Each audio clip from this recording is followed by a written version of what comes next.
मैं आज आप लोगों को बस 4 क्वेश्चन बताऊंगा। 4 क्वेश्चन अगर आप अच्छे समझ गए, लास्ट तक रुक के 4 क्वेश्चन अगर समझ गए, तो आप लोग का वर्ड प्रॉब्लम बस at least percentage of word problem आपको कहीं कोई प्रॉब्लम नहीं होगा। चाहे वो आ जाए यहाँ पे आप लोग स्पून फीडिंग नहीं करने आया हूँ, तो वर्ड प्रॉब्लम से कभी भागो नहीं। वर्ड प्रॉब्लम का बेसिक समझो कि बेसिक क्या बोल रहा है। अगर वो नहीं समझ में आएगा, फिर आपका 9 10 बिल्कुल खराब हो जाएगा।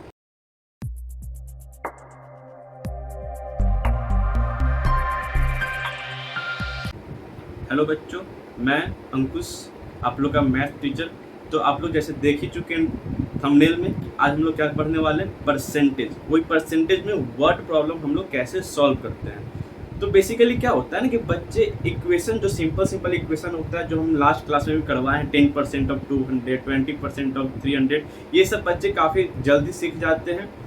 लेकिन फंसते कहाँ हैं, वर्ड प्रॉब्लम में। वर्ड प्रॉब्लम बच्चे जैसे ही देखते हैं, 10% तो बच्चे बना लेते हैं, लेकिन 10-20% बच्चे बना लेते हैं, लेकिन 80% बच्चे ऐसे होते हैं जो वर्ड प्रॉब्लम देखते ही, चाहे कोई भी एक्सरसाइज हो, कोई भी चैप्टर हो, वर्ड प्रॉब्लम देखते ही वो डर जाते हैं, या उनसे उनका हैबिट ही नहीं है वर्ड प्रॉब्लम सॉल्व करने का। कहीं भी अभी वो सर्च करेंगे, क्रोम पे सर्च करेंगे या यूट्यूब पे सर्च करेंगे, यूट्यूब पे पूरा अपलोड है आप लोग का आंसर, तो वहाँ से देख के तुरंत वो लोग समझते कुछ नहीं है और वहाँ से डायरेक्ट कॉपी कर लेते हैं। तो वो बिल्कुल नहीं करना है। मैं आज आप लोगों को बस 4 क्वेश्चन बताऊंगा।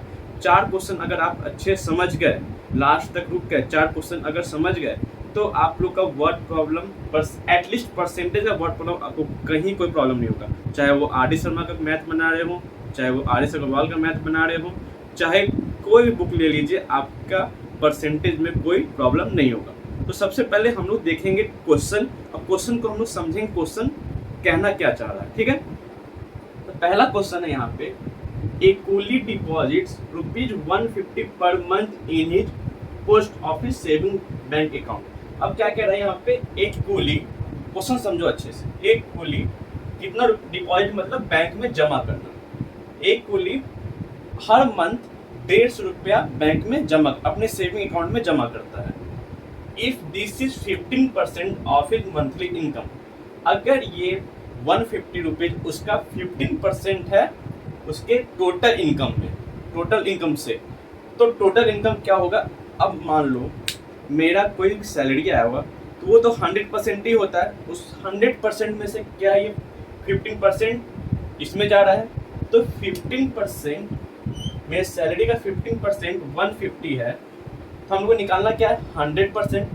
तो 15% इक्वल्स टू 150, तो 1% इक्वल्स टू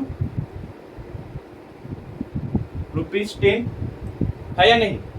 अब 1% ₹10 आया, तो सैलरी कितना है हम लोग का 100%, तो 100% इक्वल्स टू 10 मल्टीप्लाई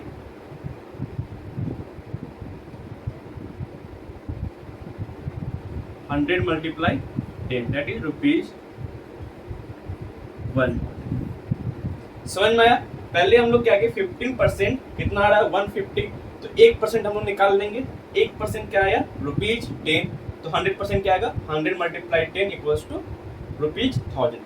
अब ये अप्रोच आप लोग या तो पहली बार देख रहे होंगे या देखे भी होंगे, तो आप लोग भूल गए, क्योंकि अक्सर टीचर्स क्या करते हैं ना कि सिंपल वो ज़्यादा इधर उधर जाते नहीं। सिंपल क्या बोलेंगे, देखो बच्चों यहाँ पे मंथली इनकम नहीं दिया हुआ, तो let the monthly income be x। अब 15% of x equals to 150, x equals to वहाँ पे काट करेंगे, वहाँ पे सब कुछ करेंगे, उसके बाद आंसर आएगा 100, जो आप लोग भी कर सकते हैं, गलत नहीं है। लेकिन इससे क्या होगा ना कि आपका बेसिक अप्रोच क्लियर होगा। अगर ऐसे बनाएंगे, बनाने कोई तरीका नहीं होता, आप अपने तरीका से बना सकते हैं, मेरे तरीका से बना सकते हैं, लेकिन आपका बेसिक अप्रोच समझ में आना चाहिए कैसे ये हो रहा है। ठीक है, अब मैं भी ये यहाँ पे कर सकता हूँ, 15% of x equals to 150, 15/100 multiply x equals to 150, 1510 x equals to 100। Clear. बस आप लोग को अप्रोच देखना है कि हम अप्रोच कैसे लगाए जिससे मेरा बेसिक क्लियर हो। क्लियर, तो ये क्वेश्चन समझ में आ गया। अगले क्वेश्चन में आप आगे तरफ पढ़ेंगे। अब हम लोग अपने अगले क्वेश्चन की तरफ बढ़ेंगे। क्वेश्चन क्या कह रहा है यहाँ पे, Asha got 86.875% marks in the annual examination. Asha को टोटल कितना मार्क्स मिला, percentage 86.875%। If she got 695 marks find the total number of marks in the examination. अब यहाँ क्या कह रहा है, आशा को कितना परसेंट मिला, 86.875% in the annual examination. If she got 695 marks, find the total number of marks in the examination. अब क्या हो रहा है यहाँ पे, टोटल नंबर ऑफ मार्क्स। अब ये जो क्वेश्चन एग्जामिनेशन वाला, ये आप चाहे क्लास 6 में हो चाहे 6 to 8, आप लोग का हमेशा ये क्वेश्चन आएगा ही एग्जामिनेशन वाला, परसेंटेज निकाल, एग्जाम में कितना परसेंट आया, वो तो आप लोग को बेसिक पता है, पता ही होगा कि जब भी हम लोग को टोटल मार्क्स दिया हो, मान लीजिए आपका टोटल मार्क्स 200 है, आपको आया कितना 50, तो आपको परसेंटेज निकालना है। क्या होता है, गिवन बाय टोटल मल्टीप्लाई 100, ठीक है, ये तो सबको आता होगा। अब यहाँ पे क्या कह रहा है,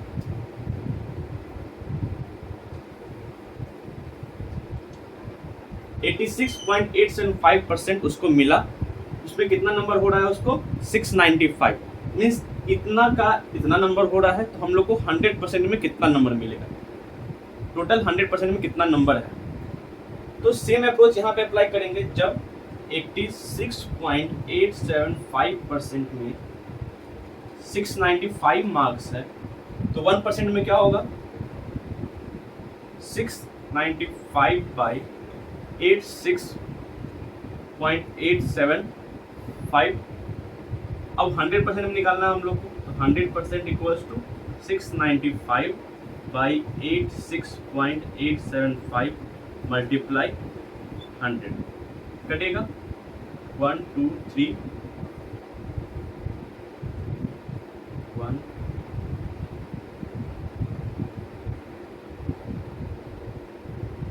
125, क्लियर। और 125 multiply 8 times means 1000, 8 2 times 0, that is 800 marks.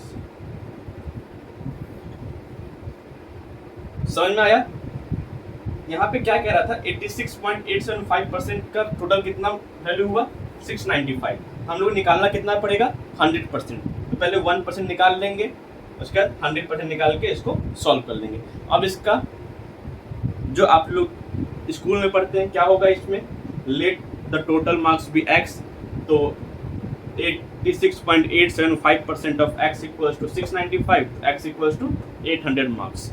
Same ही होगा, कोई ज़्यादा डिफरेंस नहीं है, कोई डिफरेंस नहीं आएगा आप लोग को। लेकिन ये अप्रोच भी आप लोग को सीखना पड़ेगा, जब भी आप 10th के बाहर जाएंगे, कंपटीशन की तैयारी करेंगे, तो ये अप्रोच वहाँ पे बहुत ज़्यादा काम आता है। वहाँ पे आप लेट करके बनाएंगे तो टाइम आपका निकल जाएगा, तो ये अप्रोच सीखना आप लोग के लिए बहुत ज़्यादा इंपॉर्टेंट है, क्लियर।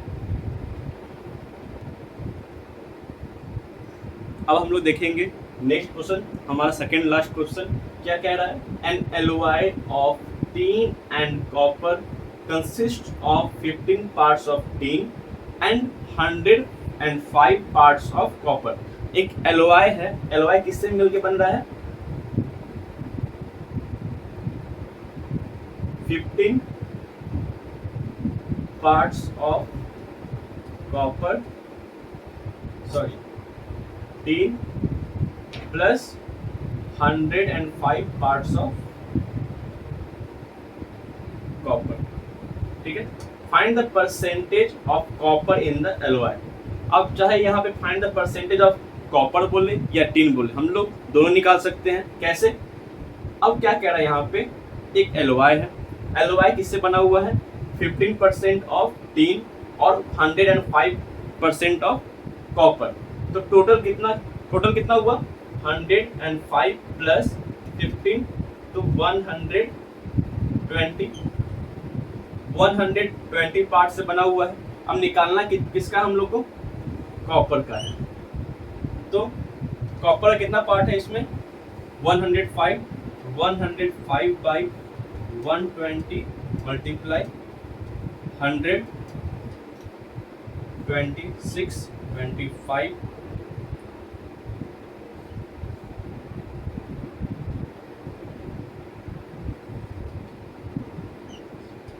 87.5%। कुछ नहीं किया यहाँ पे, टोटल कंपोजिशन जो ये दोनों का मिला टोटल कंपोजिशन हो रहा था वो टोटल बना दिए। निकालना किसका था, कॉपर का, तो कॉपर का हम लोग गिवन कितना है 105, टोटल कितना है 120 मल्टीप्लाई 100 दैट इज 87.5%। अगर वही टीन का पूछता तो क्या करते हैं हम लोग 15/120 मल्टीप्लाई 100, ये तो सिंपल है 12.5%। अब ये दोनों को मिला के अगर 100% हो रहा है तो सही है दोनों आंसर, अगर नहीं हो रहा है तो गलत है, क्योंकि कंपोजिशन क्या होगा 100% ही होगा। क्लियर? अगर यहाँ तक कंसेप्ट क्लियर हो रहा है, कोई दिक्कत नहीं है, तो वीडियो पे एक लाइक और एक कमेंट कर दीजिए कि सर समझ में आ रहा है बिल्कुल अच्छी तरह से, ठीक है। और कोई प्रॉब्लम है भी नहीं, अगर ये आप समझ गए तो मैं 100% श्योर हूँ कि आपका क्वेश्चन बनेगा ही बनेगा। आप कोई भी एग्जाम ले लीजिए, आप परसेंटेज क्वेश्चन नहीं छोड़ के आएंगे। क्लियर? अब हम लोग अपने लास्ट क्वेश्चन की तरफ चलते हैं।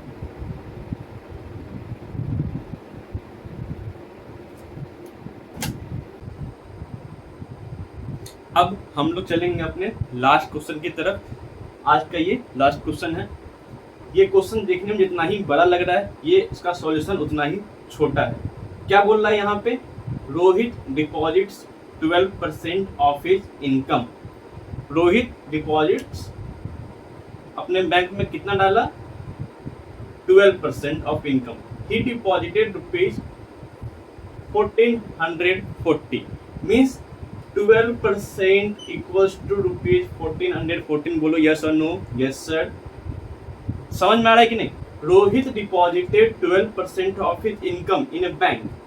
ही डिपॉजिटेड 1440।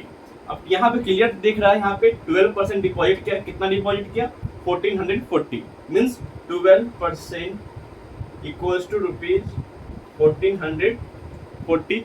क्लियर? अब बोल रहा है ड्यूरिंग, नहीं ये इसका कोई मतलब नहीं है।